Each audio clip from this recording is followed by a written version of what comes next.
মানুষকে যদি বড় হতে হয় তাহলে তার নিজের দোষ গুণ এগুলা আগে ভালো করে জানতে হবে। নিজের দিয়ে কি কি ভুল ত্রুটি আছে সেগুলো আগে জানতে হবে, সেগুলো আগে শুধরাতে হবে। তো নিজের ভুল ত্রুটিটা তোমরা জানবে কেমন করে? এই নিজের ভুল ত্রুটিগুলা বাপের ঘরে থেকে জানা সম্ভব না, এগুলো অসম্ভব ব্যাপার।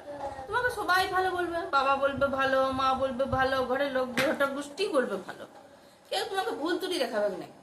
তো তোমার জীবনের ভুল ত্রুটিগুলো যদি তোমাকে জানতে হয় তাহলে তোমাকে বিয়া করতে হবে, বুঝলে? তাহলে তোমাকে একটা বিয়া করতেই হবে। বিয়ার পরে তুমি এসে জানতে পারবে তোমার জীবনে কি কি ভুল ত্রুটি আছে, তোমার রূপে কি কি ভুল আছে, তোমার গুণে কি কি ভুল আছে, মানে তুমি কি কি কাজ করতে পারো না, তুমি একবার কোনো কাজে একবারে অকেজো, মানে কি কি কাজ তুমি একবার যাচ্ছে তাই করো, ঘরের কাজ, সংসারের কাজ, নিজের কাজ, যা কিছু সব ভুল, দুনিয়ার সব ভুল তুমি জানতে পারবে। তোমাকে একবারে ওরা চোখে আঙুল দিয়ে রেখে দিবে, শ্বশুর ঘরের লোকরা সব চোখে আঙুল দিয়ে রেখে দিবে, তোমার জীবনের ভুল কি, দোষ কি, ত্রুটি কি, সব দেখে দিবে। তাহলে জীবনে যদি বড় হতে চাও তাহলে তোমাকে বিয়া করতেই হবে। বিয়া করে নিজের ভুলগুলো জানতে পেরে সেটাকে শুধরাতে হবে। তাই জীবনে সফল হতে গেলে বিয়া করতে হয়, বুঝলে?